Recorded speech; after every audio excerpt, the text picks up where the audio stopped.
Sí, así es 6 de la tarde con 17 minutos. Saludos a todas las personas que se incorporan recién por la señal de 92.5. Ya está con nosotros, como lo habíamos anunciado, el doctor Mauricio Alarcón, director de la Fundación Ciudadanía y Desarrollo, para continuar con este análisis que desde que inició el conflicto lo hemos desarrollado, lógicamente con algunos expertos para analizar los dos bandos, evitar sesgos y de esa manera que cada uno saque sus propias conclusiones, ¿no? Como corresponde. Así que, Mauricio, ¿qué tal? Bienvenido nuevamente a Hechos y Huellas.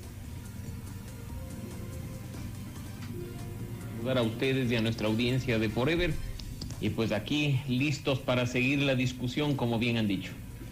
Ciertamente, y bueno, hay temas que se están todavía analizando, hay otros que siguen siendo noticia, pero lo cierto es que hay otros afectados por esta guerra, ¿no? Justo leía una información que indicaba que más de 20.000 rusos cruzaron a Georgia desde el inicio de la invasión de Ucrania. Y claro, normalmente consideramos que son los ucranianos o las personas que están actualmente en Ucrania los afectados, pero también hay otras personas que están involucradas de manera indirecta y que han perdido familiares, han perdido bienes, han perdido recursos, servicios básicos y lógicamente son personas con derechos de los cuales también se necesita atención. Y mira que el impacto no únicamente tiene que medirse en cuestión de los dos países involucrados en el conflicto, o pensar que en el tema de nuestro país, de Ecuador, es respecto de aquellos conciudadanos que se encontraban ahí por cuestiones de estudios o de trabajo, sino que incluso ya empezamos a ver el impacto de este conflicto directamente en nuestra economía, no solo por los riesgos que se dan respecto de las exportaciones de nuestros principales productos a uno de los mercados más grandes que tiene el país, que es precisamente el de Rusia. Banano, camarón, cacao, flores, que definitivamente van a generar pérdidas para los productores nacionales, sino incluso que ya hace muy poco, hace cuestión de horas, se ha empezado a analizar lo que implicaría el alto costo de los fertilizantes que vienen al país provenientes de esos sectores y que pues dada la guerra, la escasez que en este caso se produciría, aumentarían costos de producción, afectando también hasta por ese lado a aquellos productores ecuatorianos, ¿no? Esos son los impactos que muchas veces no se ve respecto de este tipo de conflictos y que incluso de manera indirecta van a terminar golpeando al bolsillo de los ecuatorianos en general. De acuerdo, y ayer justo hablábamos en el segmento de agricultura, cómo el sector encargado de la comercialización de nuestras rosas, de nuestras flores, es uno de los más afectados, ¿no? Sí, llegaron las rosas a Europa, pero son más de 33 millones de dólares los que necesitan cobrar y no se sabe cómo va a ser o cuál va a ser en realidad el respaldo también por parte del presidente y del gobierno como tal a aquellos agricultores quienes necesitan hoy más que nunca recuperar ese dinero y lógicamente visitar a otras plazas para poder estabilizar su economía. Pero aquí también hemos hecho un análisis interesante, José, sobre la importancia de la semiótica y cómo son ciertos gobernantes, y en este caso la cabeza como tal y la figura de lo que significaría la paz o una buena administración, Volodymyr Zelensky, el presidente de Ucrania, cómo él no quiso retirarse y abandonar a su país, aunque podía haber estado seguro en Estados Unidos, cómo la esposa asimismo ha tenido un rol representativo para minorías, y cómo inclusive ha dejado un poco el formalismo y ha estado frente a los comunicadores, al lado lógicamente de la militancia, y de esa manera presentar ese respaldo hacia las personas que están en la primera línea, ¿no? ¿De qué manera impacta el conflicto estas imágenes que por un lado vemos sí a Zelensky y por otro lado vemos a un dictador comparado con Hitler que hace TikToks muy de humor negro, pero ya preocupante, comiéndose un cupcake en forma de bomba, y podemos continuar, ¿no? Con tantos elementos que nos traen estas dos figuras. En un conflicto bélico como el que actualmente enfrenta un sector del mundo, la comunicación sin duda es vital, María José, para evitar distorsiones en la opinión pública. Tú has mencionado apenas un caso. Hace cuestión de minutos me llegó a través de uno de los grupos a los que estoy suscrito por la vía de una red social un video en el que se analiza el caminar de Vladimir Putin. ¿Por qué mueve solo el brazo izquierdo y no mueve el brazo derecho? Por su entrenamiento de la KGB, y empiezan a transmitir una cantidad de mensajes en los que en medio de este conflicto, ese video de pocos segundos de duración, llega a la conclusión de que Vladimir Putin hasta en su caminar es un pistolero como los del viejo oeste, listo para disparar al enemigo. Y ese tipo de cuestiones creo que por supuesto alimentan el morbo de quienes están pendientes de lo que sucede en este caso entre Rusia y Ucrania, pero no le hace bien a un conflicto que necesita sobre todo información para que el beneficiario final de la recepción de esa información, que es el ciudadano común, pueda sacar sus propias conclusiones. Si ustedes ven, incluso mucho de lo que se ha dicho en medios de comunicación se ha enfocado en esta época reciente. Se ha dejado atrás incluso lo que ha venido sucediendo entre Rusia y Ucrania desde 2014, las intervenciones a propósito de las revoluciones internas en Ucrania, los cambios de gobierno, lo que sucedió incluso en determinado momento con Crimea y ese referendo separatista. Entonces, ese contexto histórico forma parte incluso de la información para que la ciudadanía comprenda por qué estamos, dónde estamos y pueda quizá incluso sacar, como he dicho, conclusiones mucho más acertadas respecto de lo que podría venir después dentro de un conflicto que amenaza, como hemos visto, incluso de manera indirecta a nuestro país. 18 horas con 24 minutos. Saludos cordiales a Mauricio Alarcón, Salvador. Efectivamente, lo que está ocurriendo en Ucrania no deja de admirarnos mucho más, porque pensábamos en un momento dado que esto iba a durar pocos días. Totalmente equivocados. Parece que esto, lejos de pensar en aquello, se va de largo. Un ataque con bombas destrozó un hospital infantil en Mariupol. Eso significa que ya la degradación es total. Es decir, hablar de una invasión en donde ya no hay absolutamente ningún límite, porque en un momento dado tú te puedes equivocar y decir, uy, quisimos bombardear una zona exclusivamente en donde hay defensa antiaérea y tal, pero ya bombardear a la población civil, y no estamos hablando de una expectativa, de falsas noticias, estamos viendo imágenes, fotografías, videos. Hay al menos 17 heridos. Ucrania acusa a Rusia de la agresión y asegura que hay niños bajo los escombros de este centro sanitario.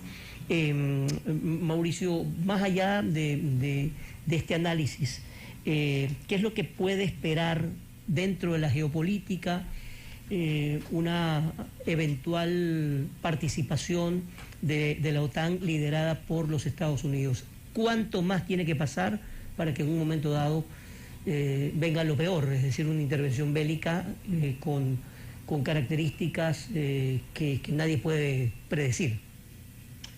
Partamos del hecho de que Ucrania ha venido reclamando la membresía de la OTAN sin haber obtenido un resultado favorable.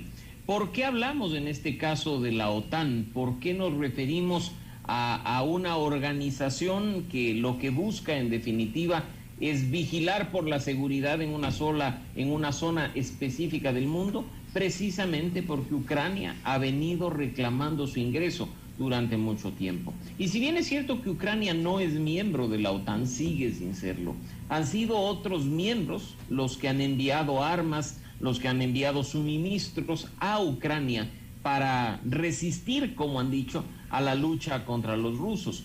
En este caso estamos hablando de un apoyo indirecto, porque ya hace poco los ministros de Relaciones Exteriores de los países que forman esta organización del Tratado del Atlántico Norte rechazaron de plano cualquier posibilidad de hacer una intervención oficial como aquellas que en otras ocasiones han tenido lugar. Pero si revisamos un poco de la historia o de lo que puede pasar, como bien decías, José, respecto de la geopolítica mundial, yo creo que incluso hay ya sectores que con más fuerza levantan la voz respecto de lo que sería dentro de poco una reforma al sistema de Naciones Unidas, un sistema que tuvo mucha razón de ser a finales de los años 40, después de la Segunda Guerra Mundial, otorgando incluso poder de veto a ciertas naciones en función de la situación que en aquel entonces se vivía, pero que en este momento no tiene razón de ser, o incluso una reconstitución de las fuerzas, de los apoyos y de las alianzas en Europa y de Europa respecto de otras potencias mundiales, que creo que va a tener, como he dicho, consecuencias ya no en el mediano ni en el largo plazo, sino en el cortísimo plazo. Mira que antes de que oficialmente inicie el ataque el 24 de febrero, vimos esas imágenes del presidente de Francia visitando a Putin en esa mesa larguísima en la que incluso se corría el rumor de que el presidente no quería hacerse una prueba de COVID, una simple prueba PCR, por temor a que los rusos robaran su ADN después de un proceso de hisopado. Y ahí vemos cómo cuestiones que para muchos podrían ser banales, terminan siendo básicas, elementales para las relaciones internacionales de los países y de las potencias del mundo. Una final, 18:29. Leía un artículo y un video que publicó hoy día CNN, en el que se comentaba lo que impide a China detener la guerra de Rusia, es decir, qué podría o qué estaría pidiendo justamente. Ya han habido acercamientos, pero ¿qué estaría esperando China para poder tratar de mediar? Bueno, precisamente ese artículo que circuló a partir de hoy, un artículo de opinión de Ian Johnson, exacto, nos da algunos elementos y en buena hora que hemos visto el mismo contenido, José, respecto de lo que implicaría una participación de China dentro del conflicto, ¿no? De esas guerras Oriente-Occidente. Y se dice ahí que precisamente cuando todo esto inició, se veía a China entre la espada y la pared. Se habla de que estaba atrapada en un dilema. Por eso es que, más allá de la diplomacia que con simpatías o antipatías ha llevado a cabo China durante todo este tiempo a lo largo y ancho del mundo, dice que lo que pasó con Rusia la dejó totalmente sorprendida, sin capacidad de reacción respecto de lo actuado por su amigo cercano, por Vladimir Putin y por Rusia, pero con mucha cautela para evitar que las cuestiones sean terribles de manera posterior.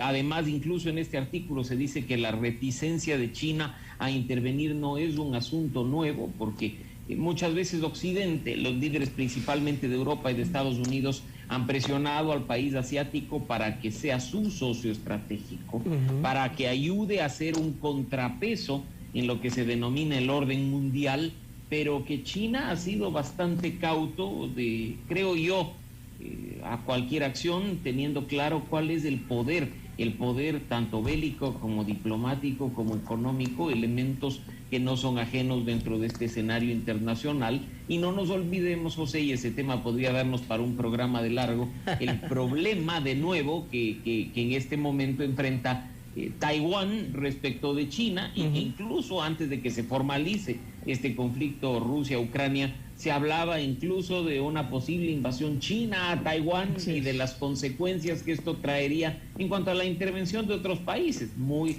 en línea con lo que estamos viendo en este momento en Europa. Totalmente de acuerdo. Es decir, más allá de que China ha calificado como un socio estratégico muy importante de su país, es decir, de China a Rusia, efectivamente ha visto con cautela todo esto, y yo creo que tal vez de manera estratégica en un momento dado, dependiendo qué es lo que pida con respecto a Occidente y sobre todo a Estados Unidos, intervendrá o no en la mediación china. Muchísimas gracias a Mauricio Alarcón por este importante aporte informativo con respecto a este tema, que sin duda expande cada día. No podemos soslayar esta noticia, además de impactarnos también en la parte económica, ya lo ha hablado María José y lo hemos conversado con diferentes analistas, es un tema de humanidad. Es terrible que a estas alturas estemos hablando o pensando en la posibilidad de una guerra a otra escala. Así que muchas gracias por su tiempo, muy amable. Gracias, José, gracias, María José, un saludo a la distancia y buena tarde para toda la audiencia.